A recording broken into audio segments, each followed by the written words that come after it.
Hi guys, it's us again, and we're back for Recalibrate You series episode 3. Today we're going to talk about running economy and feeling your best each time, each run. I'm Sophie, one of the Adidas runners captains for Singapore. I have here with me Eugene and Coach John. I'm Eugene, one of the captains for Adidas Runners Singapore. John? I'm Coach John. I'm the guy that's in charge of putting the whole program together and making sure that you get your runners' needs addressed. So today guys, we're going to talk about 3 main categories. The first being breathing method. So it's something which is very close to my heart because when I first started running 7 years ago, I could barely run 10 minutes and my ears would completely block out and I was trouble breathing. I wouldn't even be able to continue running because I couldn't even catch a breath at all. So, over the years, I've kind of learned how to breathe differently. Maybe Coach, you want to share more about the breathing part? Well, from the science side of things, your body needs oxygen, right? Oxygen is what supplies your muscles with the fuel that it needs to move. Without oxygen, you can't move, right? You're going to start to slow down. So oxygen, is so important. We need oxygen to live, right? So we need oxygen to be able to run as well. Okay. So I think, when we talk about breathing, again, there's a lot of different schools of thought on how to breathe. The one that's very common is breathe in through your nose and breathe out through your mouth, right? And that's really old school, in terms of methods of learning how to run and practice. What we found, especially for me as a scientist, right, and looking at human metabolism, is that oxygen is so critical. If you're breathing in through your nose, it's almost like taking 2 straws, putting it in your mouth and trying to run breathing through those straws, right? And that, Bubble tea straw lah. Yeah, bubble tea straw. I used to say McDonald's straws before there was bubble tea. So, oxygen supply is very important, and that's why breathing is really essential. It's as important as learning how to run and having good proper technique. Need to learn how to have good breathing technique as well. Breathing is life. Yeah. Breathing is life. Yeah, exactly. Yeah. So in terms of breathing, so what not to do? Breathing in through your nose and out through your mouth. That's something that you want to try to avoid doing. Okay.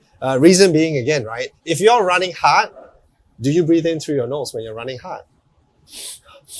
No, right? No, You can't, right? It's impossible. So the thing is that when people run slow, they tend to breathe in through their nose and out through their mouth when they run slow. So the key thing is that even when you're running slow, you need to learn how to breathe in and out through your mouth. Your mouth is a much bigger airway than your nostrils. Okay. Okay. One of the things that people also like to ask me then is when they breathe in through their mouth, right? Quite often then they get dry throat. So how do you kind of mitigate that? Okay, so with the whole dry throat thingy, actually when you practice this technique of breathing in and out through your mouth, you actually learn how to hold spit in your mouth. So How to what? How to hold spit in your mouth. So you actually when you're running, you gotta learn how to just collect a bit of saliva and learn to just solo and play around with it to lubricate your throat. It actually works. It's an actual technique that you have to learn. So you guys gotta make sure you come down for AR sessions and ask John for personal session on how to hold spit. Yeah, so that's one of the ways. If you're doing an actual run, of course, if your run has water points along the way, obviously stop for drinks. Stop to have a 1 sip or 2 sips, and then head off again. Yeah. I think on a more, on that note also, for people who ask about dry throat when they breathe in through the mouth, right? I think it's also a matter of adaptations. Like we said earlier, the old school way, they call it cyclical breathing through your nose, out through the mouth. But one thing is we start, teaching your body how to breathe through the mouth, or even both. I don't think you fully breathe through the mouth because at the end of the day, you're still breathing through your nose and your mouth. You don't right?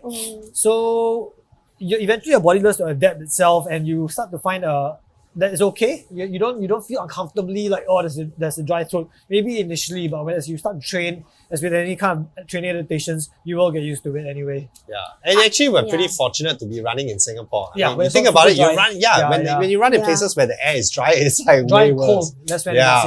Yeah. At the end of it, the most important thing is you must listen to your body when you're breathing and when you're running. Yes. As long as you feel okay, you feel good and comfortable, then I think that's really the most important thing. Yeah. One of the other things that comes up with breathing also, right, is your breathing rate. Yes. And how deep should you be breathing? Should it be or should be like, or like to your footsteps? Like, is there a, I guess, is there a recommended kind of breathing rate? Well, I think it's a fine line where you don't want to be breathing too deep as well, but you also don't want to be breathing too shallow. So it really depends on what your comfort level is. You don't want to be going to both extremes, but again, right, if you find that you have to watch yourself and you have to catch yourself. So when you're running, that's why, what you said, Yuj, when you run, you now run without music, right? When you run with music, you don't really hear how you're breathing, right? But if you tune out and you actually have just run by yourself without music, you can actually focus and listen to the way that you're breathing.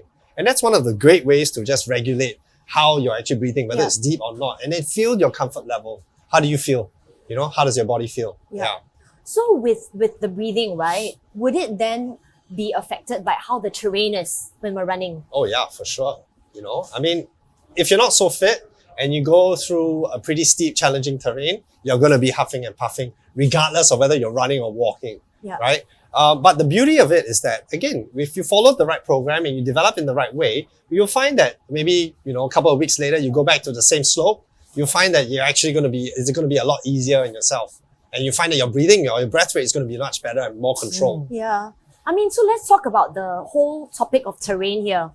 We've been through this before on episode 1. I think the guys talked about it in episode 2 as well. These two gentlemen on my left and right love slopes and hills. They love different kinds of terrain. It's a challenge for them. Some people hate it. Some runners love it. So let's chat more about it today. Okay, so terrain. Slopes are your friends. Is your friend. Again, you want to get strong. And the only way to get strong is to go up or go down. Okay, there's benefit running upslope. There's also benefit running downslope. So that's why terrain is so, if you're just going out there and you're just running on the flats, then you're not really challenging your body, right? The only way you can challenge your body to develop and to adapt and become better is by running. One way is just running faster.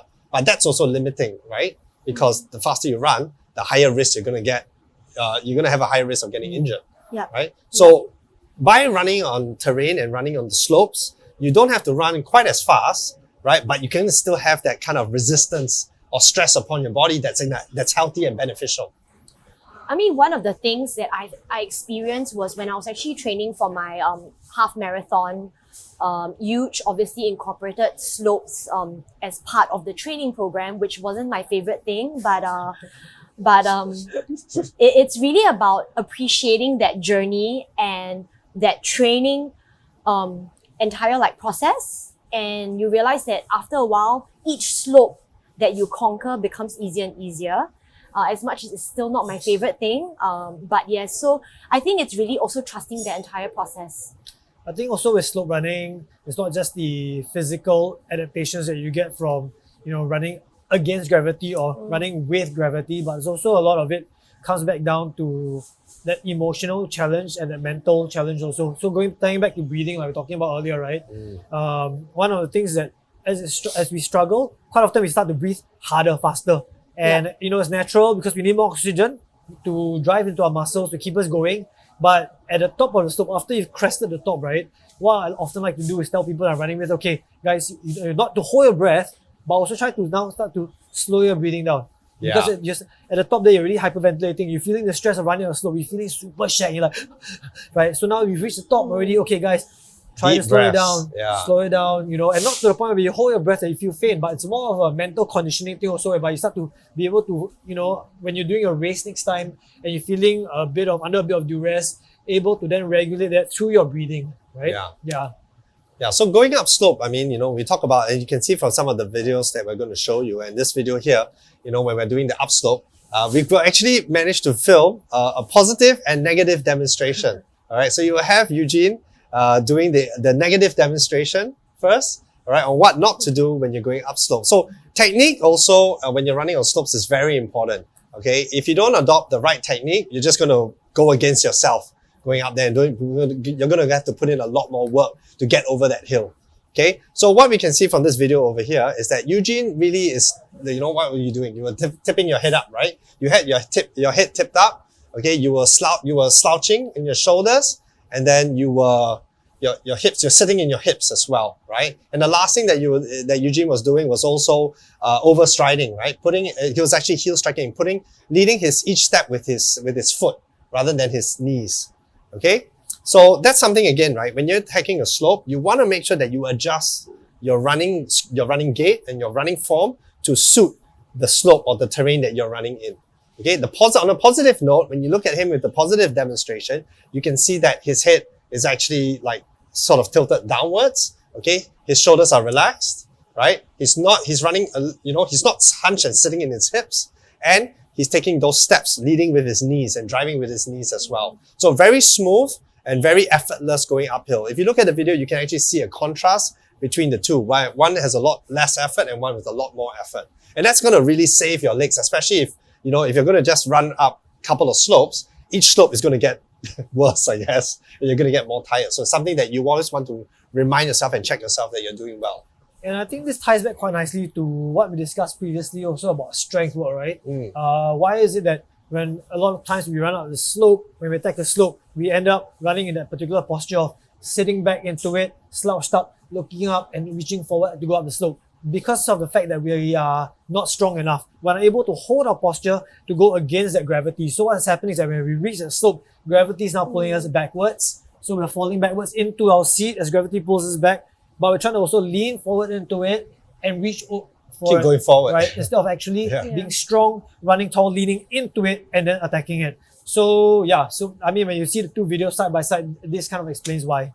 Yeah. I think it's also always, like, just a tip, it's always good to run slopes with a friend or with a running companion. It helps mentally and emotionally, trust me. It helps when you roll backwards. And it's just part of being a community, right? So bring a friend to conquer the slopes. So the next thing we're going to talk about is stairs. Yeah. Again, something that both the guys here on my left and right love, conquering stairs. Okay. Especially in Singapore, right? Yeah. So in Singapore, we put a lot of emphasis on doing stairs. Why? Because we don't have big slopes. Okay, there's only very few places that we can go to do actual slope work. So other way to make it convenient and accessible for people is to do stairs. Okay, so stair work, again, it's like hills. Okay, you need to adopt the right technique in order to make sure that you're activating the right muscles. With stairs, because it's not a gradual gradient, it's very easy to adopt the wrong muscles. And then you're just going to waste your time doing that training, right? So what you want to do is to be really activating your glutes when you're going up the stairs. So if you see in this video, where I think we're showing the negative demonstration first, all right, you're going to see Sophie really just getting to the slopes and really just, what were you doing? laboring up. That's the best way to describe it. I think she was laboring up the steps. Yeah. And that's something, again, very often when we have our sessions and we do stairs, you see everybody going through that, because after you run on the slopes and then you're running on the pavement and then you get to the stairs, you're like, oh my gosh, stairs coming up. I'm just going to take it one step at a time. And the problem with that is that, again, you see her leaning forward, you see her kind of like all over the place. Holding my knees. Yeah, holding her knees all over the place and not being strong, like what Eugene said earlier. You want to be strong, you want to make sure that you're centered, right? If you're centered and you actually have the right posture, you're going to be activating the right muscles. She's using a lot of her quads to go up the slopes, and your quads are so important to save when you're doing your runs, right? You don't want to be just overusing them when you get to stairs. So what you want to be doing is using your glutes, your butt muscles to climb. So if you see in the positive demonstration where Sophie's doing it, you can see that she's actually a little bit more upright, right? And she has a good posture, good straight posture, and she's actually have a good spring in her step as well. Because why? She's using her glutes and her butt muscles to activate her with each step up those stairs. To drive up those stairs. Yep. The other thing about slopes and steps, right? I mean, we talked about going up. When what goes up must come down. Yeah. Is there a good way for people to come down? One of the things I noticed with runners is, of course, struggling to go up, right? Yeah. But when going down also, I find a lot of people tend to kind of be a bit hesitant. I don't know if it's a case whereby they don't know how to run, or they're afraid of allowing gravity to pull you down and then you just stumble forward. So what do you think? Downhill running, okay, is it actually can be quite challenging. And because in Singapore, most of us don't run slopes, so we don't go up, we don't go down as well, right? So we're not familiar with it. downhill running really loads your muscles if you don't do it correctly. Especially the knees, right? Yeah, oh, your knees, Yeah. your quads, everything, man. And the thing is that, again, you shouldn't hold back. A lot of times people are apprehensive of running down too fast. They tend to lean back. To fight gravity. Yeah, to fight Yeah. gravity. But you shouldn't fight gravity. Yeah, should just you go with shouldn't the flow. actually, because one, you're not using momentum to your benefit, Mm. and second, you're just acting against yourself because the whole time you're actually breaking yourself. You're trying to stop yourself from technically rolling down the hill. Yeah, it's actually breaking the whole time now, right? Yes, yeah, and that again, it's great that you do it in training because that gives you much better load. But in terms of actual mechanics and use, it's not great because you're just overloading yourself, and that is going to run a risk of injury as well. So what's a good way to do it then? Not breaking, but yet should Not they speeding lean down into as well, it? right? Or Yeah, you want to lean into Yeah. you lean into your step when you're running down. So it's counterintuitive where, oh, I'm going downhill, I should lean back, right? But actually when you're going downhill, you should lean forward. Okay, and actually roll with each step. but not roll down. Yeah. just stop yourself from rolling forward. Yeah. But actually roll, like lean forward and get into that, let momentum carry your legs forward. Yeah. So this word often comes up. People talk about running, people talk about running forms, about techniques. People always talk about cadence. So what actually is cadence? Okay, cadence is the number of steps you take within a minute, or your strides per minute. Okay, it's basically how quickly how quick your legs are moving. Okay, cadence is actually a very interesting topic actually, because most people and some people are not familiar with it. A lot of times you see different type of runners, right? And I shared this earlier that when I go out and run, I often observe how people are running, right? And you can pick out those people that there are two groups: those that have very slow cadence and those that have very quick and fast cadence. And the difference between the two is that, again, you know, the slower cadence are the people that tend to be very tall, and the shorter cadence tend to be people that are rather short, right?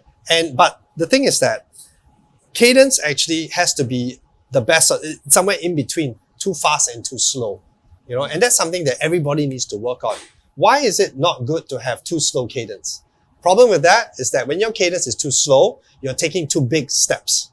And the problem with that is that you're loading your muscles too much with each step. So that's going to be counterproductive over time because your legs are just going to get overloaded and tired, all right? And then you're going to start to fatigue, okay? On the opposite side, on the flip side, you got high cadence, too fast. You know, you go to East Coast Park, you see people that are just running like road runners. The legs are just turning at like 200 RPM or whatever, right? And again, the issue with that is that your muscles are firing too quickly, okay? When your muscles fire too rapidly, what happens? You build and you develop lactic acid. And lactic acid is that burning sensation in your legs that causes it to slow down and fatigue. So you want to avoid those things. So actually, when they did a study on running cadence, they found that the optimum cadence was actually 180 steps per minute. Okay, 180 steps per minute. For those that are very used to running slow, having a very slow, low cadence, all right, that's extremely hard. And for those that are very used to running really quick, okay, and have a very high cadence, that's also very difficult to slow down as well. But it's something that it's, you know, the good habits to adopt and something that, you know, all runners need to adjust and adapt. But John, if that's the case, right, wouldn't cadence then affect your speed? Yeah, cadence would affect your speed, definitely. I mean, if your cadence, so for running, cadence should always be around the 180 steps per minute. Okay, so technically, if you're maintaining 180 steps per minute, running slow or running fast, the cadence is still the same. But obviously, your speed is different. Why so? Because your stride length is different.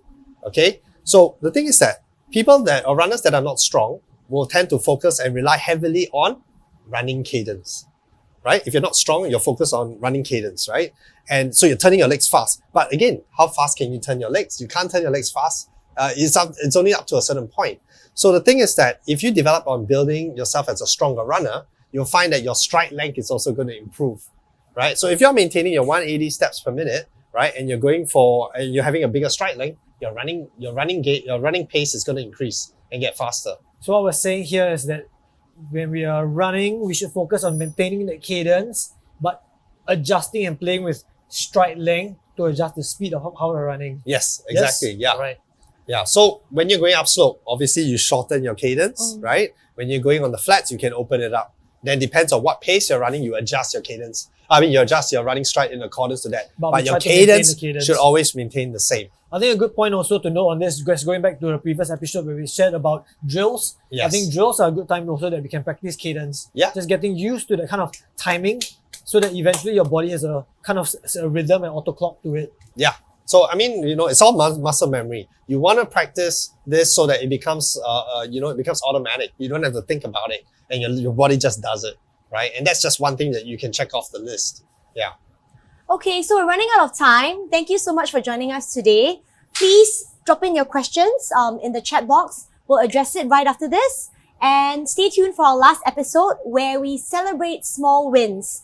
So stay tuned. Bye.